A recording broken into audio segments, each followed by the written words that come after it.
श्रीमद् भागवत महापुराण। ब्रह्मा जी जब भगवान के नाभि कमल से प्रकट हुए, चारों तरफ देखने की चेष्टा की तो चार मुख हो गए। फिर 100 दिव्य वर्ष तक कमल नाल पकड़कर नीचे उतरते हुए अपने आधार को खोजा, नहीं मिले।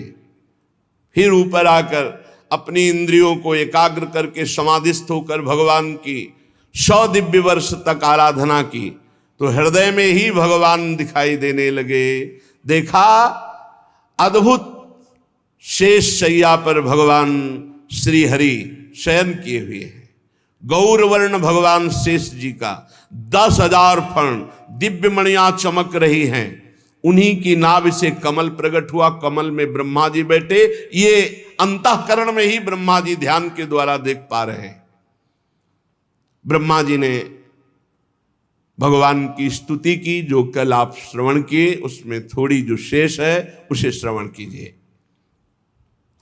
ब्रह्मा जी ने कहा, प्रभु जो कर्म आपको अर्पण कर दिया जाता है वो अक्षय हो जाता है, उसका कभी नाश नहीं होता और बहुत गुना बढ़ करके वो लाभ मिलता है। जैसे आपने कर्म किया, ये हम सत्संग में हजारों बार बता चुके होंगे कि अगर आप प्रतिपल अर्पित करते हैं कर्म, बहुत बढ़िया। अगर आप भूल जाते हैं तो 1-1 घंटे में अर्पण कर दीजिए। यदि इसमें भी भूल हो जाती है तो सुबह से लेकर शाम तक का कर दीजिए।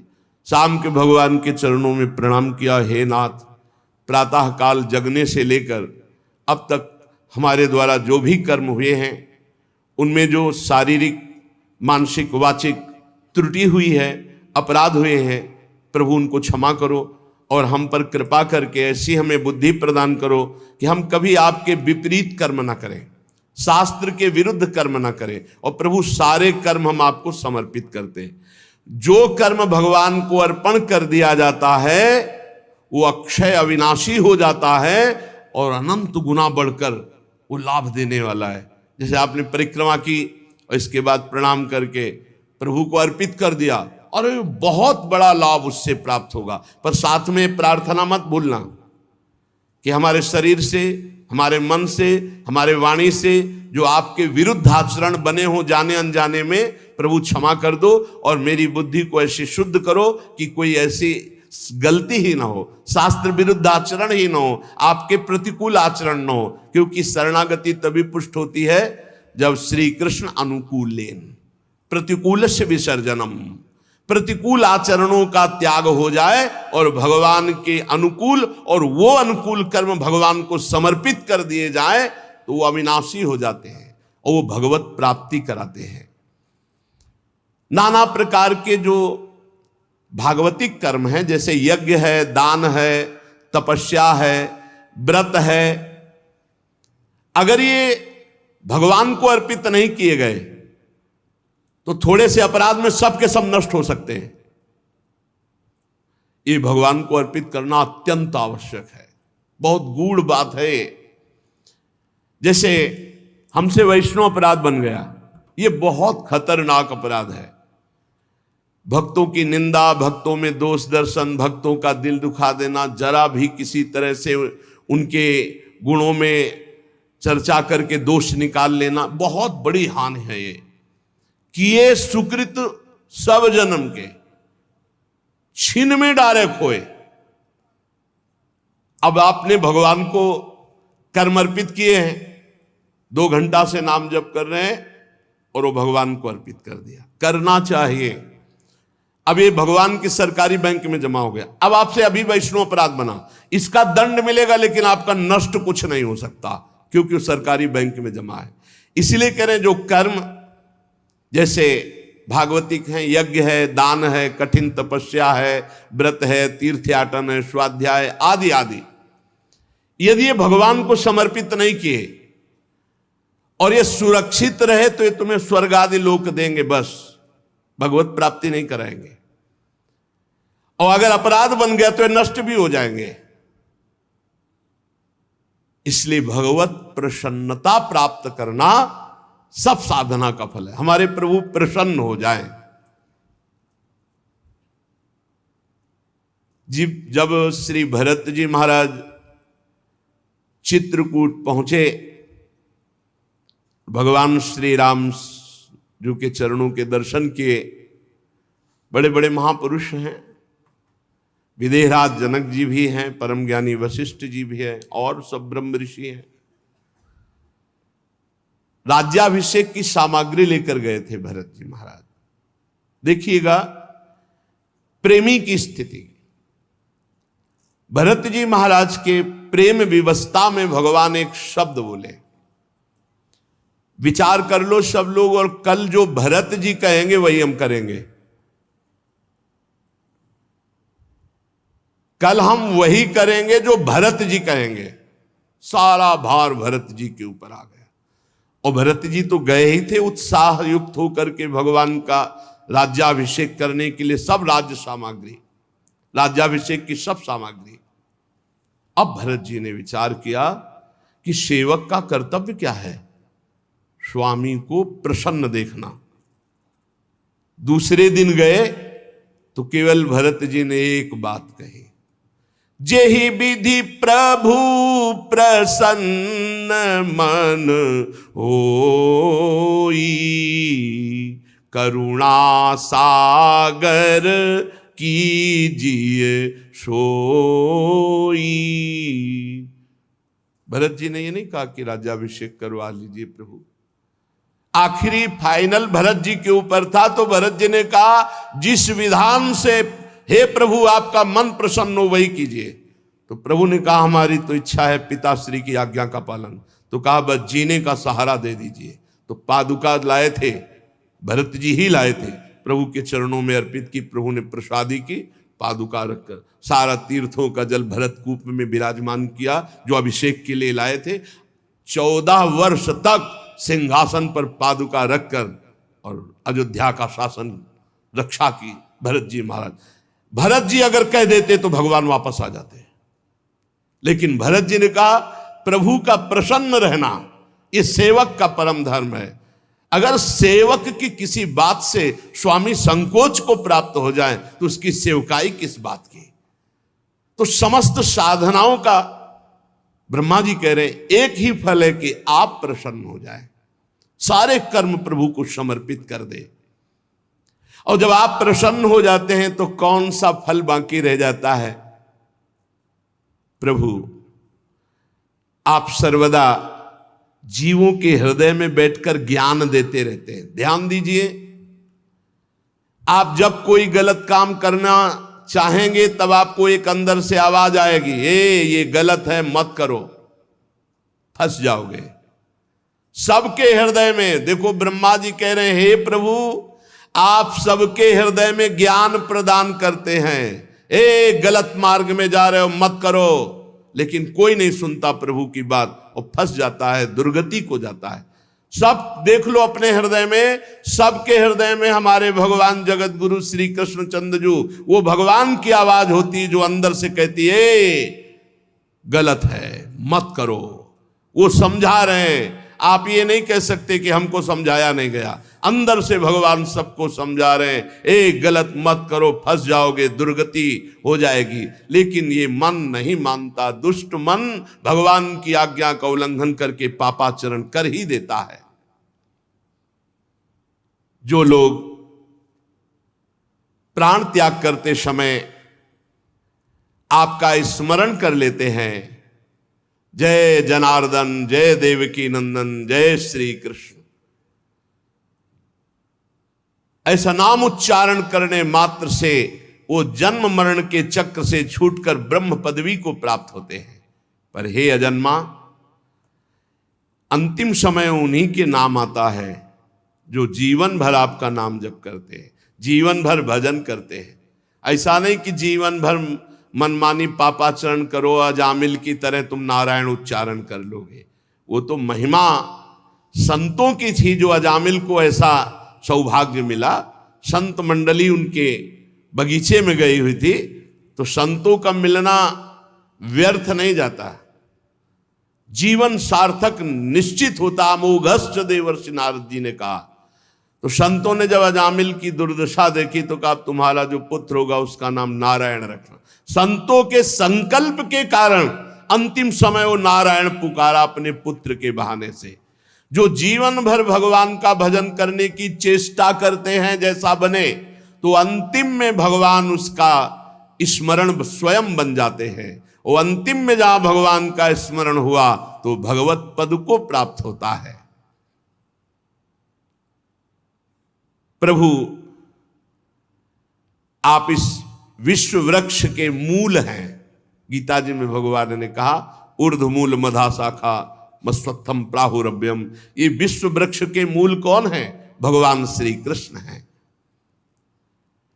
प्रभु ये काल सबकी आयु को काट रहा है। एक एक सेकंड आपका घटता चला जा रहा है, मृत्यु नजदीक आ रही है।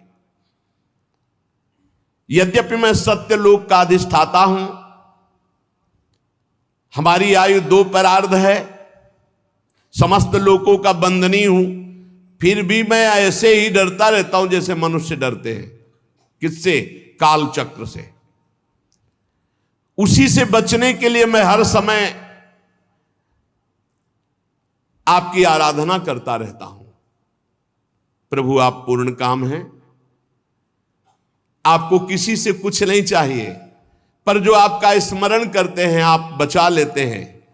इस संसार के काल चक्र से उसको बचा लेते हैं। आपके नाभि कमल से हे भगवान मेरा जन्म हुआ, मैं त्रिलोकी की रचना करना चाहता हूं, और आप भी जग चुके हैं, अभी तक आप शयन कर रहे थे। अतः प्रभु मेरी बुद्धि में ऐसी सामर्थ्य दीजिए। ब्रह्मा जी कह रहे कि जैसा मैंने पूर्व काल में मैं रचा था जगत वैसा रच सकूं। प्रभु इस प्रलयकालीन जल में आपको शयन करते हुए काफी समय हो गया। आपकी ही अनंत शक्ति से नाभि कमल से मेरा प्रादुर्भाव हुआ है। मैं आपकी ही विज्ञान शक्ति हूं।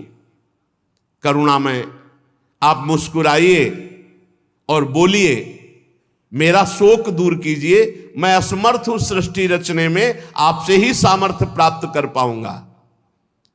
जब मैत्रेय जी ने विदुर जी से कहा ऐसी प्रार्थना ब्रह्मा जी ने की, तो भगवान ने कहा हे वेद गर्भ, जो मेरी आराधना करता वो विषाद के योग्य नहीं रह जाता। तुम्हें विषाद नहीं करना चाहिए क्योंकि तुमने मेरी आराधना की। ध्यान दीजिए, जो श्री भगवान की आराधना करता है उसे विषाद नहीं छू सकता। चिंता, शोक, डिप्रेशन, यही है विषाद। भगवद विमुख को यही प्रसाद मिलता है। चिंता, शोक, भय, उद्विग्नता, ये डूबा है। क्या होगा, ऐसा वैसा, भारी प्रपंच। तुम मुझसे जो चाहते हो वो सब तुम्हें प्राप्त है, बस तुम्हें तप के द्वारा उसे जागृत करना है। तुम समाहित चित्त जो ही होगे तो आगे से आगे तुम्हारा संकल्प बनता जाएगा और सृष्टि वैसे रचती जाएगी। निमित्त तुम बनो, होगा मेरे इस द्वारा। ब्रह्मा जी नाना प्रकार के कर्म संस्कारों के अनुसार अनेक प्रकार से जीव फंसा हुआ है कर्मों में। जब मेरी अतिशय कृपा होती है तब वो कर्म जाल से निकल पाता है। कर्म जाल से निकल पाना भरोसा प्रभु का, कर्मों का नहीं। तुम सबसे बड़े मंत्र दृष्टा हो। तुम निरंतर मेरा भजन करते रहना तो सृष्टि में रजोगुण रूपी पाप तुम्हें बांध नहीं पाएगा। इस जगत में रहते हुए, जगत के कार्य करते हुए भी जगत तुम्हें फांस नहीं पाएगा यदि नाम जप करते रहे। और भजन छूटा तो कह हनुमंत विपत्ति प्रभु सोई, जब तो सुमिरन भजन न होई। बात पकड़ लो। यद्यपि देहधारी जीव को मेरा ज्ञान होना बड़ा कठिन है, पर जो मेरा भजन करते हो मुझे जान लेते हैं। मैं सबका आश्रय हूं, मेरा आश्रय कोई नहीं है। जो मेरी कथाओं को सुनते हैं, वैभवयुक्त कथाएं, महत्वशाली कथाएं, उनके हृदय में मेरा महत्तम जाग जाता है। फिर वो मेरी कृपा से मेरी निष्ठा को प्राप्त होते, भगवद निष्ठा को। तुम्हारा कल्याण हो, मैं तुमसे बहुत प्रसन्न हूं। ब्रह्मा जी त्रिलोकी को जो मेरे में लीन है, तुम रचना चाहते हो,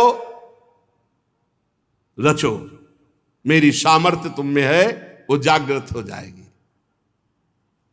इतना कहकर भगवान अदृश्य हो गए। देखो, अर्जुन जी से भी कहा था तुम निमित्त मात्र बनो, मारे तो मेरे द्वारा गए। ब्रह्मा जी से कहा तुम निमित्त मात्र बनो, कार्य तो सब मेरे बल से हो जाएगा।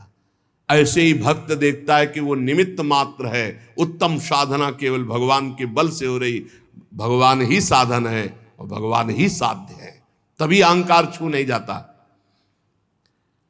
विदुर जी ने कहा, मुनिवर मैत्रेय जी, भगवान श्री हरि के अंतर ध्यान हो जाने पर संपूर्ण लोकों के पितामह ब्रह्मा जी ने अपने देह और मन से कितने प्रकार की सृष्टि उत्पन्न की।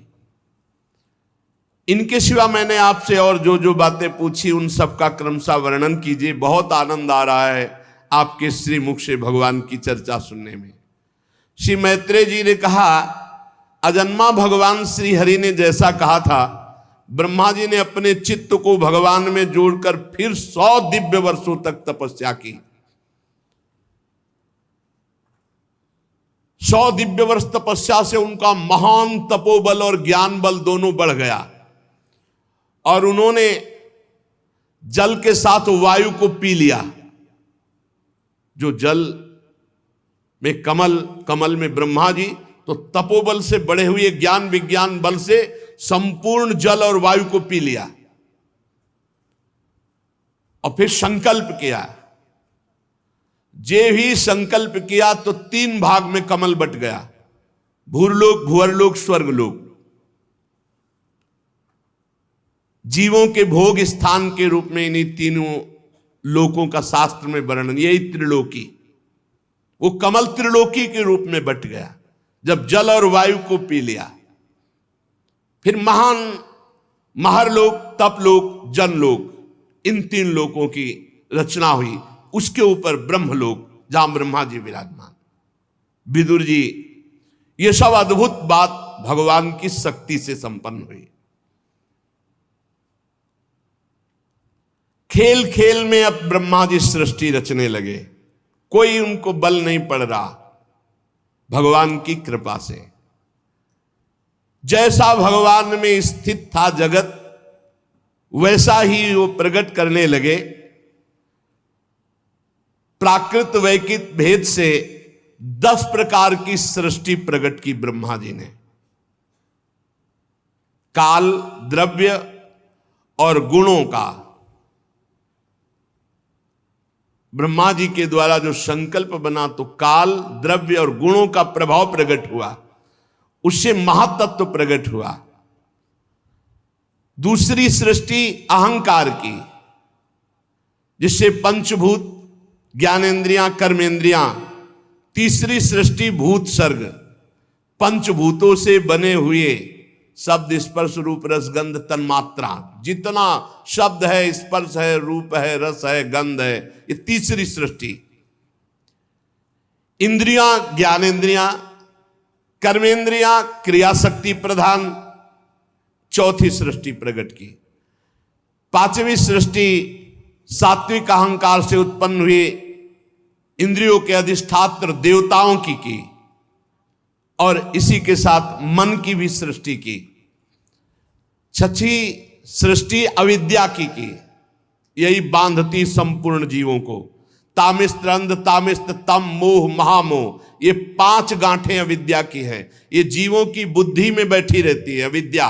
ये आवरण विक्षेप करके जीव को भगवान की तरफ जाने से रोकती है, माया में लगाती है। 6 प्रकार की सृष्टियां, ये वैकृत सृष्टि है। ब्रह्मा जी ने रजोगुण को स्वीकार करके सातवीं प्रधान वैकृत सृष्टि स्थावर की स्थावर वृक्षों की। पहली वनस्पति जो बिना मोर आए ही फलते हैं, जैसे गूलर, बड़, पीपल आदि। फिर औषधि जो बिना किसी का आश्रय लेकर बढ़ती, जैसे ब्राह्मी, गिलोय आदि विविध प्रकार की औषधियां।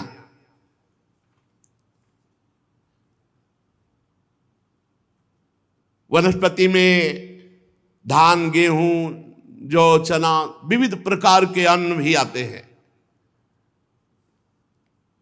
जिनकी छाल बहुत कठोर होती है, त्वक्सार, बीरुद जो लता भूमि में फैलती, खरबूजा, तरबूजा आदि, ये ऊपर नहीं चढ़ सकती।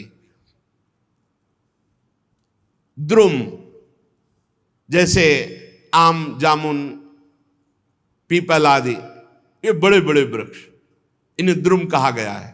तो वनस्पति, औषधि, लता, त्वक्सार, विरुद्ध, द्रुम, ये छठवीं स्थावर वृक्षों की रचना ब्रह्मा जी ने की। इसमें असंख्यों प्रकार के, जैसे पेड़ तो बहुत प्रकार के पेड़, वनस्पति तो बहुत प्रकार के, औषधि बहुत प्रकार की, अन्न बहुत प्रकार का, लता बहुत प्रकार, ऐसे ये तो उदाहरण में एक दो बताए गए।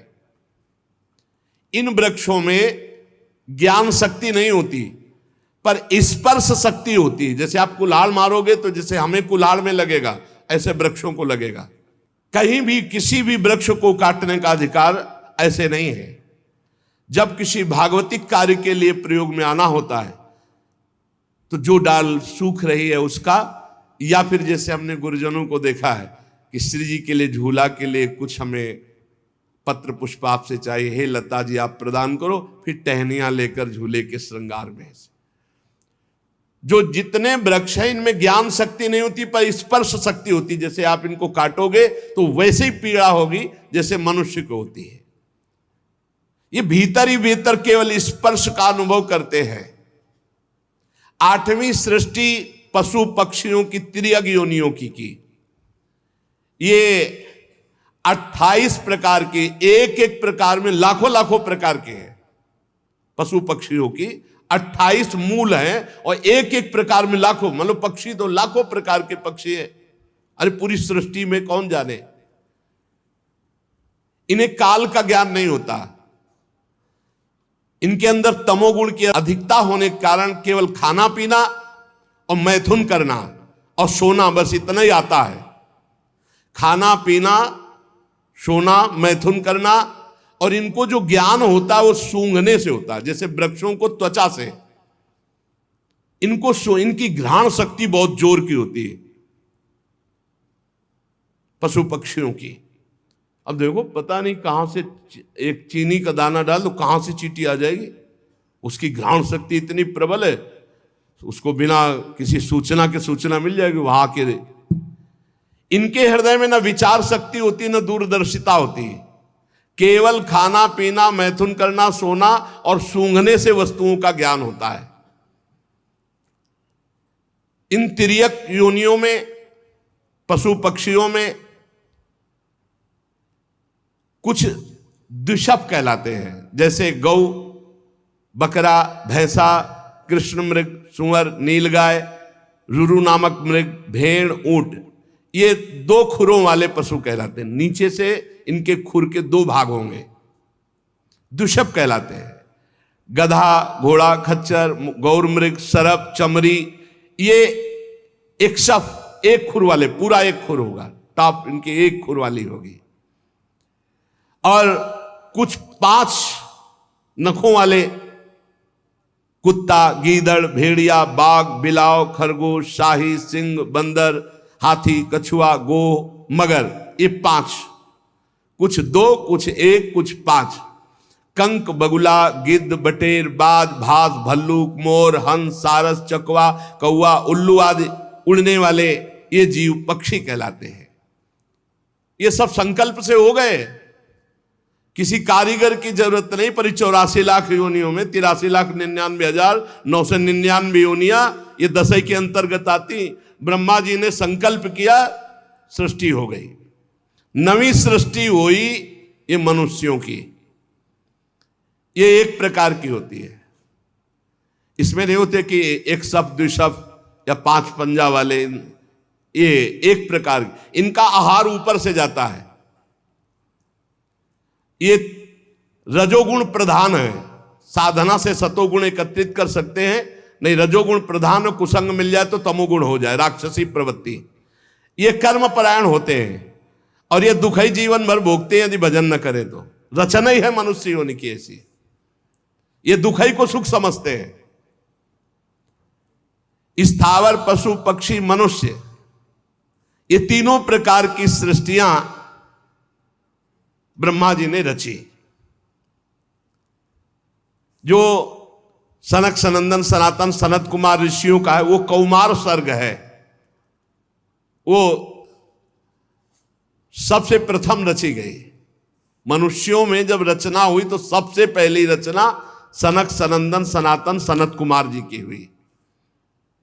फिर देवता पितर असुर गंधर्व राक्षस अप्सरा यक्ष सिद्ध चारण विद्याधर भूत प्रेत पिशाच किन्नर किमपुरुष अश्वमुख, ये देव सृष्टि ब्रह्मा जी ने प्रकट की।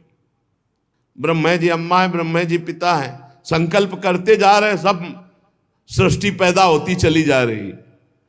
10 प्रकार की ऐसी ब्रह्मा जी ने सृष्टि की।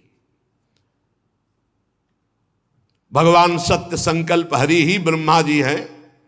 जैसा जैसा संकल्प करते जाते हैं वैसी वैसी सृष्टि रचना होती जा रही है। इसके सुनने मात्र से पाप नष्ट होते हैं। श्री मैत्रेय जी कहते, विदुर जी, पृथ्वी का आदि कार्य वर्ग सबसे पहला अंश जो है उसे अणु कहते हैं। अणु सबसे पहला पृथ्वी का, जिसे सूक्ष्मदर्शी से भी नहीं देखा जा सकता, बड़ा सूक्ष्म परमाणु। परमाणु जब परस्पर मिलते हैं तब एक अवयवी की प्रतीत होती है। बड़ा सूक्ष्मतम अंश ये महान है। इसीलिए भगवान को कहा गया है अणुअणियान महतो मह्यान, छोटे में सबसे छोटा, अणु से भी छोटे भगवान, और महान में सबसे बड़े विराट भगवान। जब 2 परमाणु मिलते हैं तब एक अणु होता है, इतना छोटा है। पृथ्वी का सबसे पहला अंश परमाणु। बड़ा ध्यान से सुनोगे तब तुम्हें समय का ज्ञान होगा, काल किसे कहते हैं। 2 परमाणु मिलते हैं तो एक अणु होता है। परमाणुओं को देखा ही नहीं जा सकता। और जब 3 अणु मिलते हैं तो उसे त्रिश्रेणु कहते हैं। त्रिश्रेणु देखा जाता है, जैसे खिड़की से सूर्य की किरणें आ रही हो तो उसमें जो छोटे छोटे कण उड़ते दिखाई देते हैं उन्हें त्रिश्रेणु कहते हैं। झरोखे में से होकर आई हुई सूर्य की किरणों के प्रकाश में आकाश की तरफ जो उड़ते हुए रेणु दिखाई देते हैं, वो 3 अणु मिलकर के तब वो त्रिश्रेणु हुए, तब वो देखने में आते हैं। परमाणु को तो देखा ही नहीं जा सकता।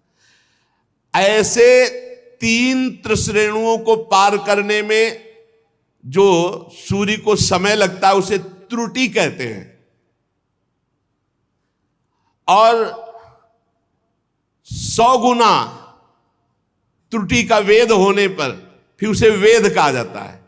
और 3 वेद का जब तो 1 लव होता है, और 1 लव का पलक झपकने में निमेष इतना, इसे निमेष समय कहते हैं। और 3 निमेष का 1 क्षण होता है, और 5 क्षण की 1 काष्ठा होती है, और 15 काष्ठा की 1 लघु होती है, और 15 लघु की 1 नाड़िका दंड कही जाती है, और 2 नाड़िकाओं का 1 मुहूर्त होता है। और दिन के घटने बढ़ने के अनुसार दिन एवं रात्रि की दोनों संधियों के 2 मुहूर्तों को छोड़कर 6 या 7 नाड़िका का 1 प्रहर होता है, उसे याम कहलाया जाता है, जो मनुष्य का दिन या रात का चौथा भाग कहा जाता है। 6 पल तांबे का एक ऐसा बर्तन बनाया जाए जिसमें 1 प्रस्थ जल आ सके, और 4 मासे सोने की 4 अंगुल लंबी सलाई बनवाकर उसके बर्तन में छेद करके छोड़ दिया जाए, और जितने में 1 अंजुल जल गिरेगा जितने समय में, उसे नाड़िका कहते हैं। 4-4 पहर के मनुष्य के दिन और रात होते, इसलिए 8 पहर कहते हैं। और 15 दिन रात का एक पक्ष होता है जिसे शुक्ल पक्ष और कृष्ण पक्ष कहते हैं, और 2 पक्षों को मिलाकर एक महीना कहते हैं, जो पितरों का एक दिन रात है। अपना 15 दिन कृष्ण पक्ष और 15 दिन शुक्ल पक्ष, पितरों का एक रात और एक दिन हो गया। 2 मास का एक ऋतु होता है, 6 मास का एक अयन होता है, उत्तरायण दक्षिणायन। ये दोनों अयन मिलकर देवताओं के एक दिन रात होते हैं।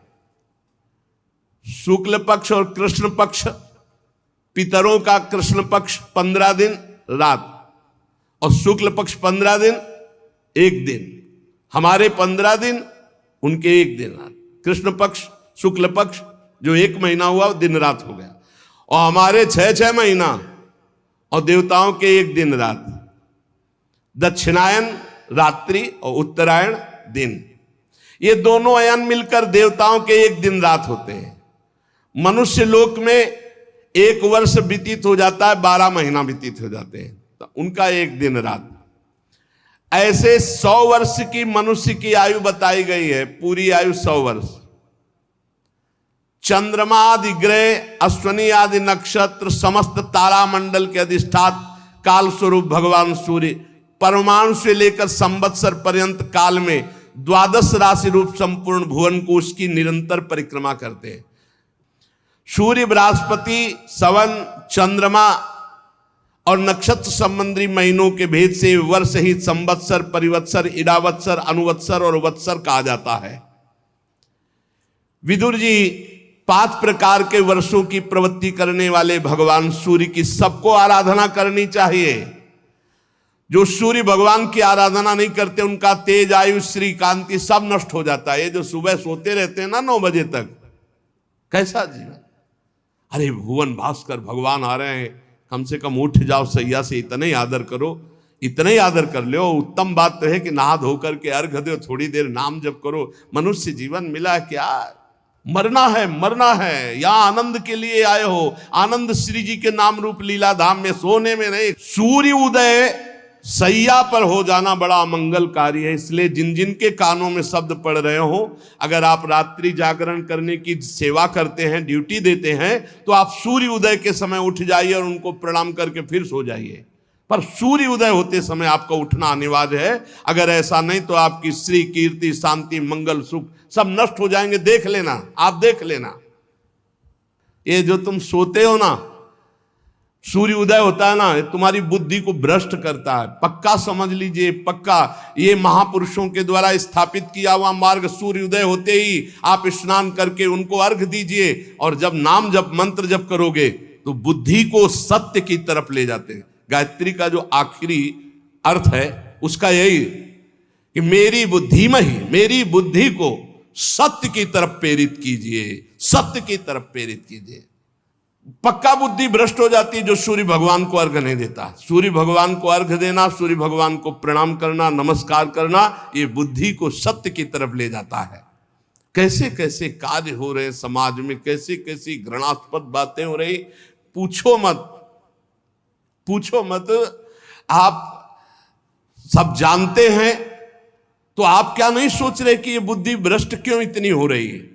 ये बुद्धि भ्रष्ट, श्री, कीर्ति, वैभव सब नष्ट हो जाएगा। इसलिए मान लो हमारी प्रार्थना, आप रात की ड्यूटी करते हो तो घर वालों को बता दो कि सूर्य उदय होने के पहले में जगा देना। जग जाओ, 5 मिनट हाथ जोड़कर नाम जप करो, प्रणाम करो। भगवान हमको ऐसी ड्यूटी लगाए हो कि अब हम भजन नहीं कर सकते, अब हम सोएंगे। फिर सो जाओ, बच जाओगे। नहीं ऐसे ऐसे अपराध बनेंगे कि बुद्धि काम ही नहीं करेगी। ये जो पुरुष सूर्य भगवान का अपमान करते हैं, उनकी आयु का नाश करते हुए आकाश में विचरण करते हैं। सूर्य की तरफ थूकना, लघु शंका करना, ये सब पशुवत आचरण। अब ज्ञान ही नहीं रह गया, न शास्त्र सुनना है और न शास्त्र पढ़ना है। अब तो जो कुछ है वो मोबाइल है। अरे धर्म से चलो, भगवान का नाम जप करो, नमक रोटी खाओ, चैन से जियो। जीना नहीं आ रहा, जीना नहीं आ रहा। बेविचार प्रवृत्ति बढ़ती चली जा रही, धन लोलुपता बढ़ती चली जा रही, हिंसा बढ़ती चली जा रही। क्यों? वासना में इतना भूत चढ़ गया है, कुछ ज्ञान नहीं। सुबह उठकर धरती माता को प्रणाम करना, बड़े बुजुर्गों के चरणों में माथा रखना, भगवान का नाम जप करते हुए अपने दिनचर्या में लगना, सूर्य आदि की उपासना करना, भगवान के जो पावन ग्रंथ गीता भागवत के 2-4 श्लोक गायन कर लेना, भोग लगा के पान, पवित्र भोजन, पवित्र विचार, पवित्र दिनचर्या। गरीबी जरूर, लेकिन धर्म युक्त, बहुत होश में, बुद्धि शुद्ध, भोजन सात्विक, आचरण पवित्र, आपको आनंद की आप ईश्वर अंश जीव अविनाशी, चेतन अमल, सहज सुख राशि। सहज सुख राशि कहां पहुंच गया? दुख राशि में घूम रहा है। अरे अब तो दिनचर्या नहीं है। क्या इसमें आयु बढ़ेगी? ज्यादा सोने वाला तेज विहीन हो जाता है, स्फूर्ति विहीन, उत्साह विहीन, बहुत हानि ही हानि है। आप अगर सो रहे तो आपकी बुद्धि पतित हो जाएगी, आपकी बुद्धि भ्रष्ट हो जाएगी। बुद्धि को शुद्ध रखना है तो नींद कम दो। 3 चीजों का अभ्यास कर लो तो बहुत बढ़िया हो जाएगा। कम खाना, कम बोलना, कम सोना। बचो, कम बोलो, कम खाओ और कम सो। फिर देखो आपका जीवन कैसा उत्तम। और 3 ही जगह फंस जाते हैं। जहां अधिक बोलना तो अपराध वाणी का बन गया, अधिक भोजन तो प्रमाद बन गया, और अधिक सोना तो पूछो मत, ये तो जीवन ही बर्बाद करना है। ये भाई तुम्हें सच्ची कहते हैं, शरीर को आप जैसे ढाल लो वैसे ढल जाएगा। 3 घंटे सोने में या 4 घंटे सोने में काम चला लो तो कितना बढ़िया। 20 घंटे आपके पास बचते हैं। 20 घंटे सो के 4 घंटे में निपटाते हैं कार्य, सोच स्नान। और अगर भगवान ऐसे ऐसे जीवन को नष्ट करने वाले जीव हैं तो हमें लगता है मानव जीवन की कृतार्थता का क्या स्वरूप रहा। जो लोग भगवान सूर्य को अर्घ नहीं देते, नमस्कार नहीं करते, आदर नहीं करते, स्वाभाविक है उनकी आयु नष्ट हो जाती। जैसे वर्णन किया गया है कि अपने बड़े बुजुर्ग गुरुजन आ रहे हैं और आप उठकर नहीं खड़े हुए तो आपकी प्राण शक्ति कमजोर हो जाएगी। ये उनके सम्मान के लिए खड़े होना नहीं, अपनी सुरक्षा के लिए खड़े होना है। अपने गुरु, अपने माता पिता बड़े, तो उठ के खड़े हो जाओ, नहीं प्राण शक्ति आपकी कमजोर हो जाएगी। भगवान के लिए ही सिर्फ तुम्हारा मानव जीवन है, इसमें आराधना करके आप दिव्य योग शक्ति संपन्न हो जाइए। ब्रह्मा जी ने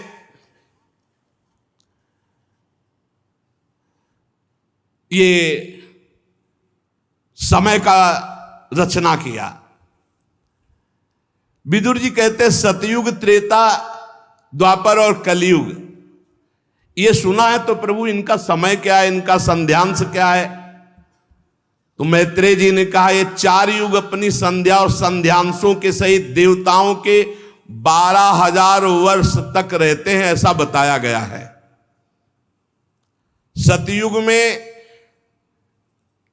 दिव्य वर्ष की बात है, 4000 दिव्य वर्ष और 800 संध्यांश दिव्य, तो 4800 वर्ष दिव्य। मानवीय गणना में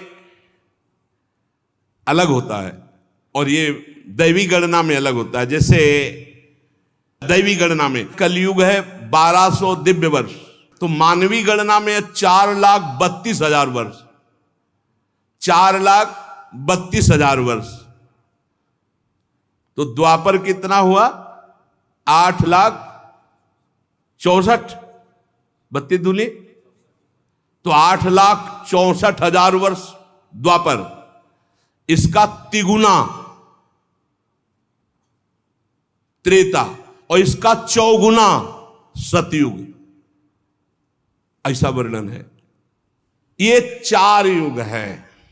सतयुग के मनुष्यों में धर्म चारों चरण से रहता है,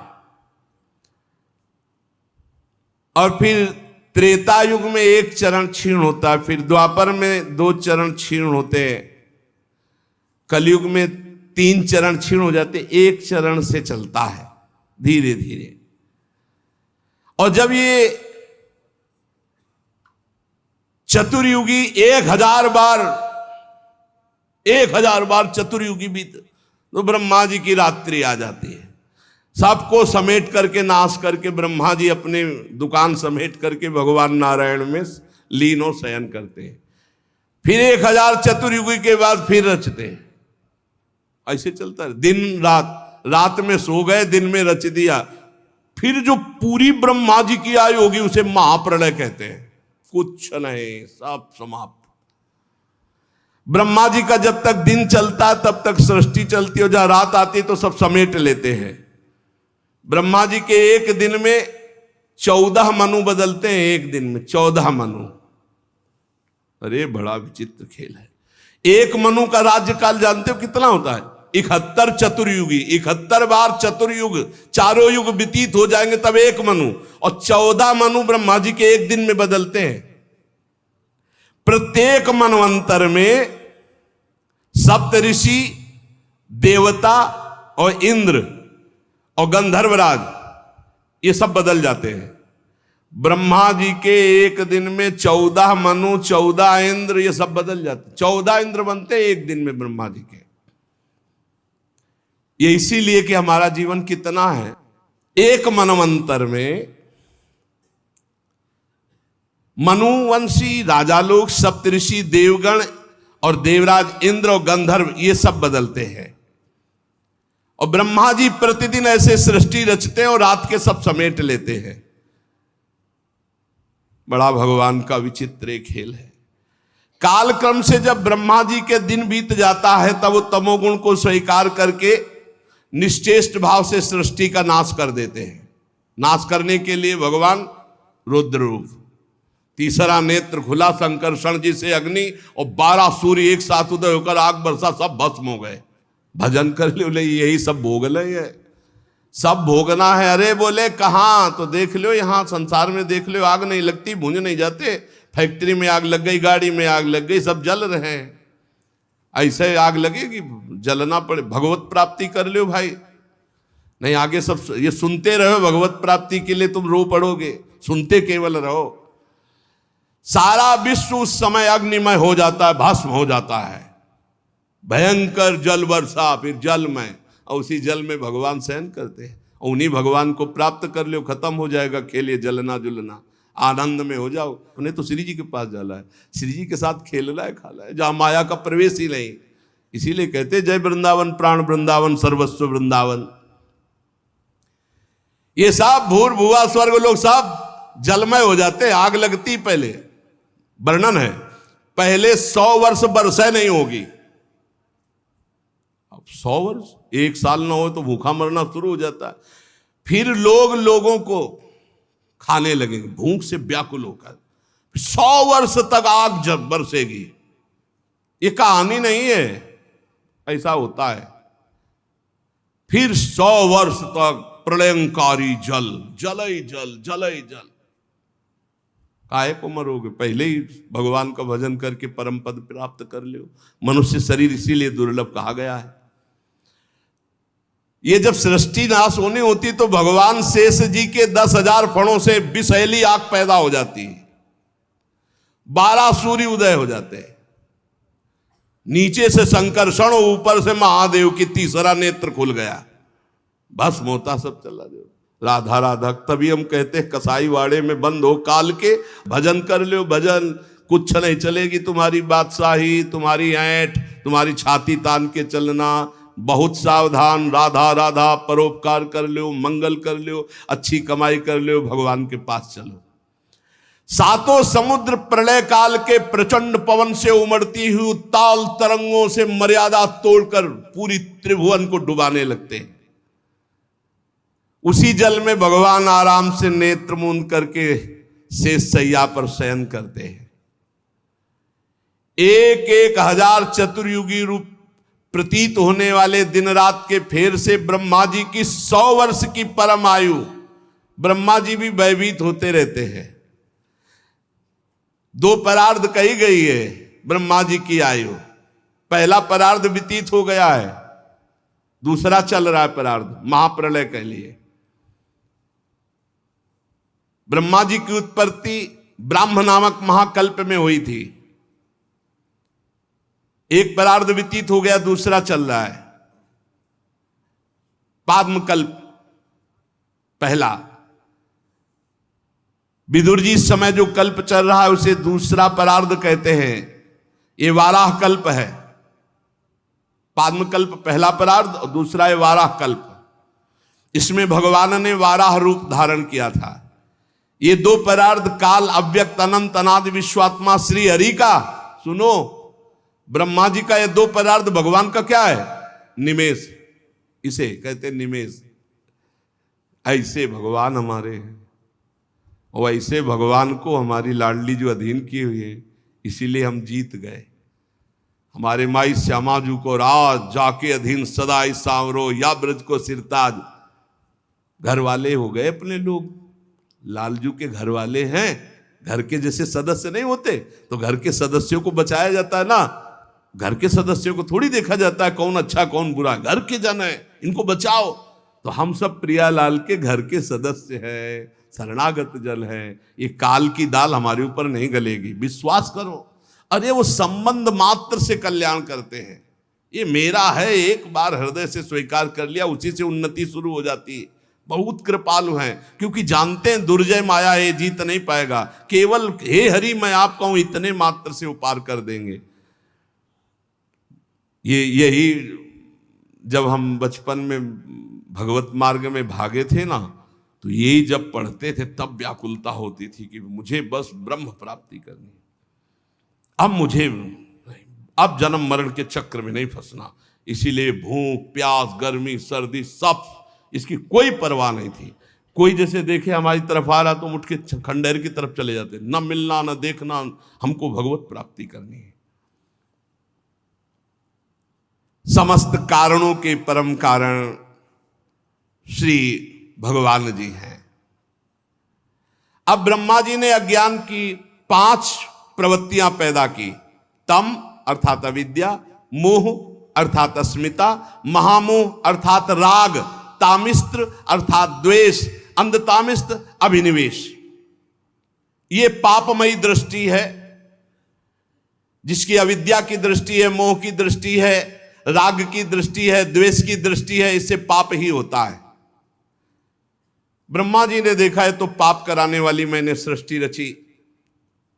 पवित्र हुए, पवित्र होकर आचमन किया और भगवान का ध्यान किया। दोबारा संकल्प किया तो सनक, सनंदन, सनातन, सनत कुमार, ये 4 निवृत्ति प्राण ऊर्ध रेता मुनि प्रकट हुए।